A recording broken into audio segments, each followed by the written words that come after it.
I moved into the apartment on a Wednesday afternoon. It wasn't too fancy, just a one-bedroom unit on the third floor of an aging building at the edge of the city. Rent was cheap, the neighborhood was quiet, and I didn't ask too many questions. I had just gone through a bad breakup, and I was eager to start fresh. Solitude felt like a blessing. My unit 3B sat at the end of the hallway, right across from 3A. The very first night, as I stepped onto the tiny balcony to get some fresh air, I noticed an old woman standing in the window of 3A. She was pale, hair tied back neatly in a grey bun, wearing a faded nightgown. She gave me a slow wave. I instinctively waved back. She smiled, then closed the curtain. I didn't think much of it. Maybe she was lonely. Maybe everyone ignored her. I know what loneliness feels like, so the next morning, when I saw her in the hallway, I smiled and said, "Good morning." She smiled back softly. "I'm glad someone finally moved in," she said. Her voice was thin, like air passing through dry leaves. We chatted for a minute, just pleasantries. Her name was Mrs. Penrose. She said she'd lived in the building a long, long time. I assumed she was just another rent-controlled relic in an old building. Over the next week, we crossed paths a few times, sometimes in the hallway, sometimes she'd wave from her window again as I left for work. It became routine. But something started bothering me. No one else in the building ever mentioned her. There were only 6 units on my floor, and I got friendly with a couple, Terry in 3C and a nurse named Lila in 3E. They never spoke of her. Once I brought her up casually. "Mrs. Penrose in 3A?" I asked Terry. He paused. "3A's been empty for years," he said. "You mean the old woman?" "Dude," he said, half laughing, "that unit's sealed, had a fire back in the 80s or something. Place is toast." I thought he was messing with me. That night I knocked on 3A's door. It echoed, hollow. No response. I waited, then turned to go. But just as I stepped away, I heard movement inside, a faint shuffle like someone dragging their feet across the floor. I leaned in. "Mrs. Penrose." Nothing, just silence. Then the faint creak of a floorboard. I pressed my ear to the door. Stillness. The next morning, I saw her again, waving from the window. Same soft smile, same motionless stare. I stood frozen on my balcony. What the hell was going on? I went online and tried to dig up anything I could about the building. I searched for fires, incidents, anything. After hours of sifting through digital archives, I found something. May 14th, 1987, fire in Dower Heights apartment complex, 3rd floor. Elderly woman presumed dead in Unit 3A. There was no photo, no name, no follow-up. I read it twice, 3 times. Mrs. Penrose. That name echoed in my mind like a scream in a tunnel. I couldn't sleep that night. Every creak in the building made me jump. Every gust of wind outside felt like breathing. Around 3 a.m. I heard a sound outside my door. A soft knock. Not urgent, not loud, just gentle, repeating.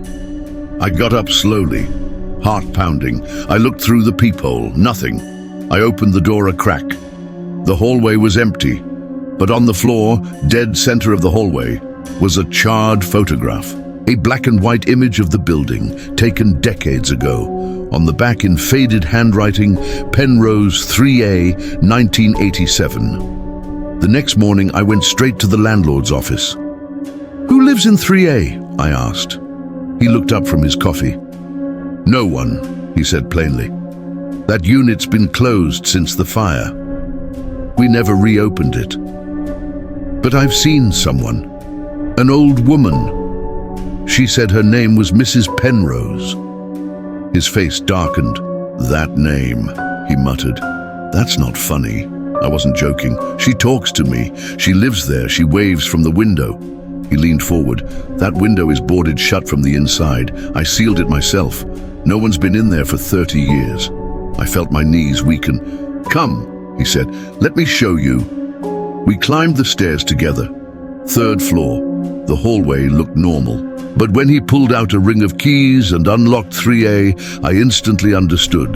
The apartment inside was burned to black. Walls scorched, floor half collapsed. Ash coated the ceiling like mold. It smelled like a grave. Everything was frozen in time. The chair near the window, a mirror cracked in half, a melted clock, and in the corner, by the balcony door, a porcelain teacup with lipstick on the rim. I stepped backward, my throat tightening. "This is impossible," I whispered. He didn't say anything, just looked at me with something between pity and fear. We left. He locked the door behind us. But that wasn't the end. That night, she waved again. From the window of 3A, the same pale face, same slow motion. I didn't wave back this time. I shut the curtains and told myself this wasn't real, that I was hallucinating, sleep-deprived, grieving, stressed, anything. But she wouldn't leave me alone. Every night, something new would happen.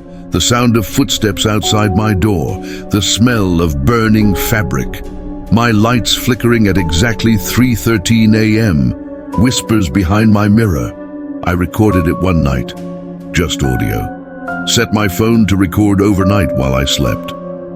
The next morning, I played it back. For the first 5 hours, nothing. Then, at 3:13 a.m., I heard my own voice whispering, "I'm still here." But I never said that. I never woke up. I couldn't take it anymore. I packed a bag, called in sick, booked a motel across town for a few days to clear my head, but even there, she followed. The mirror in the bathroom fogged up while I was brushing my teeth, and written in the condensation, "Why won't you talk to me anymore?" I returned to the apartment the next day, not because I wanted to, but because I had to. Something told me this wouldn't end until I faced it. So I waited until midnight. I sat in my living room, all lights off, and whispered, "Mrs. Penrose, what do you want?" There was no answer, but the hallway light flicked on outside, then a knock. I rose, trembling, and walked slowly to the door. Through the peephole, I saw her. Not ghostly, not floating, just standing, head tilted, pale skin, eyes too wide. I opened the door. She smiled. "I was just lonely," she whispered.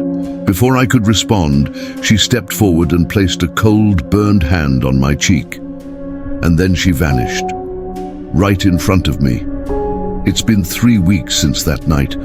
I haven't seen her since, but I can't bring myself to move out, because late at night I still feel her there, watching, waiting, and every so often when I'm brushing my teeth or taking a shower, the mirror fogs up, and one word appears, "Hello."